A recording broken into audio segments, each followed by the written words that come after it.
BX1 +. L'édito Fabrice Grosfilet. Comment départager deux protagonistes qui se livrent à une lutte sans merci, sans que la confrontation ne tourne clairement à l'avantage de l'un ou de l'autre ? Quand dans une partie qui s'éternise, que chaque équipe a eu l'occasion de marquer des points, croyant mettre son adversaire au tapis, mais que finalement, l'un dans l'autre, tout s'annule. Ça dépend aussi du prisme préalable que chacun de nous possède. Est-ce qu'on est au préalable pour les bleus ou pour les verts ? Est-ce qu'on aurait préféré une finale avec du rouge ou de l'orange ? Préfère-t-on les petites phrases ou les grands principes, le pragmatisme ou les valeurs intangibles ? Est-on captivé par l'enjeu ou hypnotisé par les petits jeux ? Estime-t-on que la fin justifie les moyens ou que les règles du jeu ne doivent pas dépasser certaines limites ? Au football, on a résolu le problème de ces parties passionnantes mais incertaines. Un arbitre, tout de noir vêtu, pour rappeler les règles, distribuer des cartes jaunes et rouges et demander l'assistance de la vidéo quand la phase litigieuse lui a échappé. En fin de partie, les tirs au but, cette sorte de roulette russe où l'habilité des tireurs et du gardien le dispute à la chance et à la malchance pour décider du sort de la partie. On retient son souffle et il suffit d'un rien pour que le choc des titans bascule vers la victoire de l'un ou de l'autre.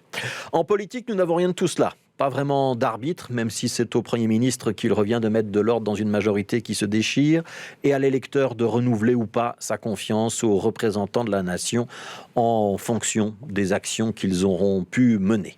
Pas d'arbitre, et à moins de faire tomber le gouvernement pour retourner aux élections rapidement, pas moyen non plus de savoir qui, d'un point de vue démocratique, a plutôt tort ou plutôt raison. On dit plutôt, parce qu'on sait que dans une démocratie parlementaire représentative, à la proportionnelle, comme chez nous, on a rarement complètement tort ou complètement raison. Et c'est sans doute là que la comparaison avec l'Euro de football trouve ses plus claires limites.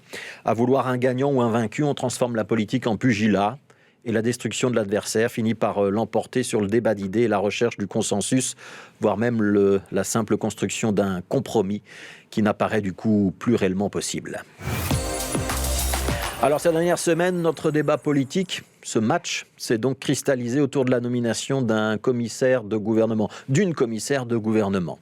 Peut-elle ou ne peut-elle pas porter un signe distinctif dans l'exercice de ses fonctions ? C'était le débat de départ. Les partisans de la nomination avaient remporté la première mi-temps. La deuxième leur fut nettement plus douloureuse lorsque la commissaire en question écopa d'un carton jaune pour des déclarations clairement contraires à l'esprit du jeu, comprenez la neutralité de l'État qu'elle semblait remettre en question avant de quitter le terrain d'elle-même, fatiguée de prendre coup sur coup. Une sorte de victoire par chaos pour ses détracteurs. On aurait pu en rester là.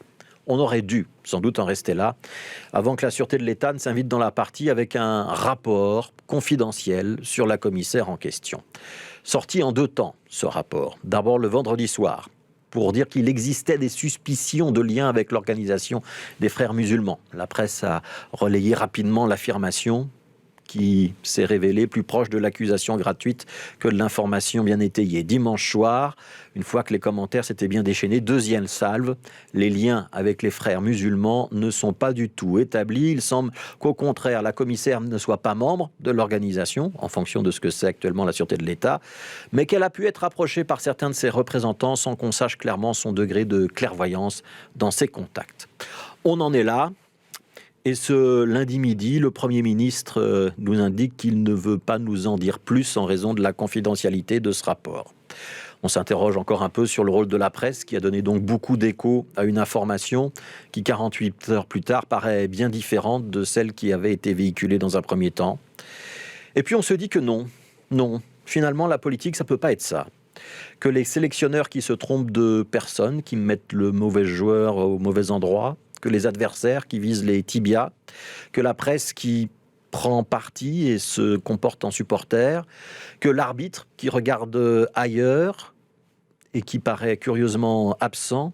On peut peut-être le tolérer dans le domaine du jeu, mais que la manière dont on doit garantir l'égalité entre les hommes et les femmes, qui est le travail de l'Institut en question, il ne faut pas oublier de quoi on parle au départ, mais aussi la question du vivre ensemble entre des individus qui ont peut-être des cultures différentes, mais qui partagent le même territoire, ça ne peut pas ressembler à ça.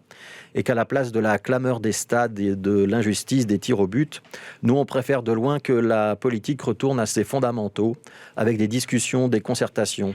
C'est peut-être moins spectaculaire, mais ce serait plus juste. Toujours plus d'actu sur BX1 ⁇